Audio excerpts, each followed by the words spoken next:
Assalamualaikum warahmatullahi wabarakatuh. Saya Berliani Indah Safitri dengan NIM 2022 1440029. Di sini saya akan mempresentasikan hasil paper saya yang berjudul Korupsi Vital Pengadaan Minyak dengan Perusahaan Pemex di Meksiko. Pada latar belakang dijelaskan. Namun, pada tahun 2015 hingga 2020, Aguilar, seorang pedagang di kantor Vitol bersama rekan-rekan konspiratornya, membuat serangkaian kontrak palsu, faktur palsu, dan badan usaha cangkang untuk menyuap pejabat tinggi di Pemex agar memenangkan bisnis minyak dan gas. Terdapat dua nama pejabat yang tidak diungkapkan ke publik, tetapi memiliki posisi strategis dalam proses pengadaan dan pengelolaan kontrak di Pemex. Pejabat ini menerima suap dari Vitol dari tahun 2015 untuk memperoleh keuntungan dari kesepakatan pasokan dan kontrak impor dan bahan bakar. Vitol ini juga mengakui adanya pembayaran yang melanggar hukum dan telah bekerja sama dari pihak berwenang di Amerika Serikat dalam mengungkapkan kasus ini. Di sisi lain, pemerintah menuntut Vitol untuk memberikan nama pejabat Pemex yang terlibat dalam kasus ini.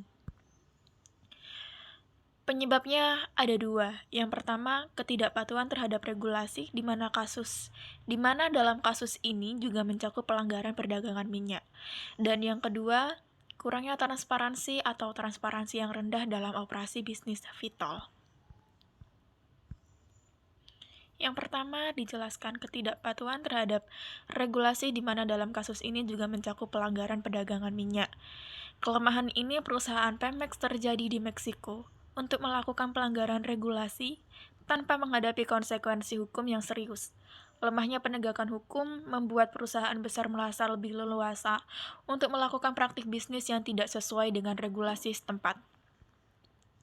Lalu yang kedua, kurangnya transparansi atau transparansi yang rendah dalam operasi bisnis Vitol.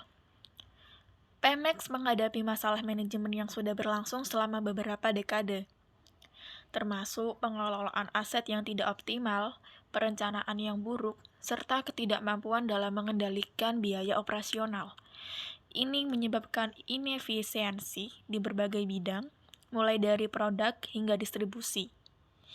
Selain itu, masalah manajemen ini seringkali diperparah oleh campur tangan politik, di mana keputusan bisnis dibuat berdasarkan kepentingan politik, bukan berdasarkan prinsip efisiensi ekonomi.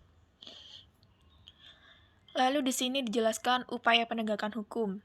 Yang pertama, melakukan pengawasan yang lebih kuat, dan yang kedua, memperkuat mekanisme audit serta transparansi. Yang pertama, melakukan pengawasan yang lebih ketat. Pada kasus Vitol yang melibatkan dugaan pembayaran suap menunjukkan pentingnya regulasi anti korupsi yang lebih kuat, terutama di negara-negara yang rentan terhadap korupsi. Pemerintah dapat memperketat peraturan dan memberikan sanksi yang lebih berat kepada perusahaan yang terbukti terlibat dalam tindakan penyuapan. Selain itu, pelaksanaan program perlindungan bagi pelapor dapat membantu dalam mengidentifikasi praktik suap yang seringkali sulit untuk dideteksi secara langsung. Lalu yang kedua, memperkuat mekanisme audit serta transparansi. Otoritas penegak hukum dapat mengharuskan perusahaan-perusahaan seperti Vitol untuk mematuhi standar transparansi yang lebih tinggi dalam pelaporan keuangan dan operasional mereka, terutama bagi perusahaan yang memiliki struktur keuangan kompleks di berbagai yurisdiksi. Kewajiban untuk memberikan laporan keuangan yang transparan serta pengungkapan sumber minyak atau komoditas yang diperdagangkan dapat mencegah manipulasi harga dan penghindaran pajak.